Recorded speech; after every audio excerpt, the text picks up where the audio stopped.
ಮೊದಲಿಗೆ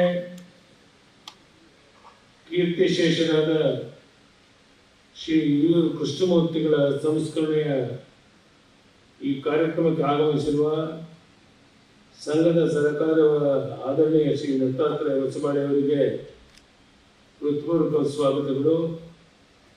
ಈಗಾಗಲೇ ರಾಮಣ್ಣ ಅವರು ಮಾತನಾಡಿದ್ದಾರೆ, ಅನೇಕ ಹಿರಿಯರು ಮಾತನಾಡೋರಿದ್ದಾರೆ. ಸ್ವಾಮಿ ವಿವೇಕಾನಂದರು ಒಂದು ಕಡೆ ಹೇಳಿದ್ದಾರೆ, ವಿಸ್ತಾರವಾಗುತ್ತಾ ಹೋಗುವುದೇ ಜೀವನ, ಸಂಕುಚಿತವಾಗುತ್ತಾ ಸಾಗುವುದೇ ಮರಣ. ನಮ್ಮ ಹಿರಿಯ ಕೃಷ್ಣಮೂರ್ತಿಗಳು ಕೂಡ ಹಾಗೆ ತಮ್ಮ ನೆಲೆಯನ್ನ, ತಮ್ಮ ಚಿಂತನೆಗಳನ್ನ ವಿಸ್ತರಿಸಿಕೊಂಡು ವಿಶಾಲವಾದ ಬದುಕನ್ನು ಕಟ್ಟಿಕೊಂಡು ಆದರ್ಶವಾಗಿ ಬಾಳಿದಂಥವರು. ತಾವು ಬೆಳೆಯುವುದರ ಜೊತೆಗೆ ತಮ್ಮೊಂದಿಗೆ ಇದ್ದವರನ್ನು ಸಹ ತಮ್ಮ ಸಂಪರ್ಕಕ್ಕೆ ಬಂದವರನ್ನು ಬೆಳೆಸಿದವರು. ಅವರೊಬ್ಬ ಆದರ್ಶ ವ್ಯಕ್ತಿ ಮಾತ್ರವಲ್ಲ, ಆದರ್ಶ ಸ್ವಯಂ ಸೇವಕರು, ಆದರ್ಶ ಸಂಘಟಕರು, ಆದರ್ಶ ಮೇಷ್ಟ್ರು. ಸ್ವಾರ್ಥವನ್ನು ಕೈಬಿಟ್ಟು ಇನ್ನೊಬ್ಬರಿಗಾಗಿ, ಸಂಘಟನೆಗಾಗಿ ಬದುಕಿದ ಅಸಾಮಾನ್ಯ ವ್ಯಕ್ತಿ ನಮ್ಮ ಹಿರಿಯೂರು ಕೃಷ್ಣಮೂರ್ತಿಗಳು. ನನ್ನ ಮತ್ತು ಅವರ ಮೊದಲನ ಭೇಟಿ ಕೂಡ ಸಂಘಟನೆ ಸಾಧ್ಯ ಆದಂಥದ್ದು.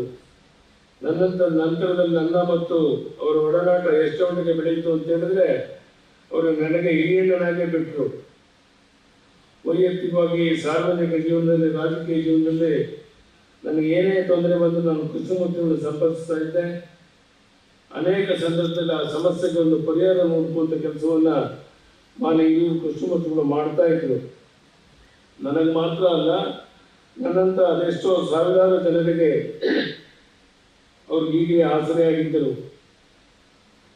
ರಾಜ್ಯದ ಮುಖ್ಯಮಂತ್ರಿ ಆಗಿದ ತನ್ನ ಸಾರ್ವಜನಿಕ ಜೀವನದಲ್ಲಿ ನಾನು ಏನಾದರೂ ಸಾಧಿಸಿದರೆ ಅದಕ್ಕೆ ಹಿರಿಯೂರು ಕೃಷ್ಣಮೂರ್ತಿಗಳು ಪ್ರಮುಖ ಕಾರಣಕರ್ತರು. ಅವರ ಹೆಸರು ನೆನಪಾದಲ್ಲೆಲ್ಲ ಅಂದಿನ ದಿನಗಳು ನೆನಪಾಗುತ್ತೆ. ಅಂತ ಹಿರಿಯ ಚೇತನ ನಮ್ಮೆಲ್ಲರನ್ನು ಅಗಲಿದಾಗ ಹಿರಿಯಣ್ಣನನ್ನು ಕಳೆದುಕೊಂಡ ನೋವು ನನ್ನದಾಗಿದೆ. ಅವರು ಇನ್ನಷ್ಟು ಕಾಲ ನಮ್ಮ ಮಧ್ಯೆ ಇದ್ದು ಸಮಾಜಕ್ಕೆ ಮಾರ್ಗದರ್ಶನ ನೀಡಬೇಕಾಗಿತ್ತು ಎಂದು ಸದಾ ಅನಿಸುತ್ತೆ. ಅದೆಲ್ಲದರ ನೋವು ಅವರನ್ನು ತಿಳಿದ ಎಲ್ಲರನ್ನೂ ಭಾವಿಸುತ್ತಿದೆ. ಆ ಮಹಾನ್ ವ್ಯಕ್ತಿಯ ಸ್ಮರಣೆಯಲ್ಲಿ ಕೃಷ್ಣ ಸ್ಮೃತಿ ಹೆಸರಿನಲ್ಲಿ ಅವರು ಹತ್ತಿರದಿಂದ ಕಂಡವರು ಅವರ ಬದುಕನ್ನು ವಿವಿಧ ಮುದ್ರಣಗಳಲ್ಲಿ ಪರಿಚಯಿಸಿಕೊಳ್ಳುವ ಪುಸ್ತಕವನ್ನು ಹೊರತಂದಿರುವುದು ಅತ್ಯಂತ ಸಂತೋಷ ಸಂಗತಿ. ಅವರ ಕುಟುಂಬದ ಎಲ್ಲ ಸದಸ್ಯರಿಗೆ, ಇಲ್ಲಿ ಉಪಸ್ಥಿತರಿಗೆ, ಎಲ್ಲ ಬಂಧುಗಳಿಗೆ, ಮಾಧ್ಯಮದ ಸದಸ್ಯರಿಗೆ ವಂದನೆ, ಅಭಿನಂದನೆ ಸಲ್ಲಿಸಿ ನನ್ನ ಮಾತನ್ನು ಮುಗಿಸ್ತೇನೆ. ಧನ್ಯವಾದಗಳು. ನಮಸ್ಕಾರ.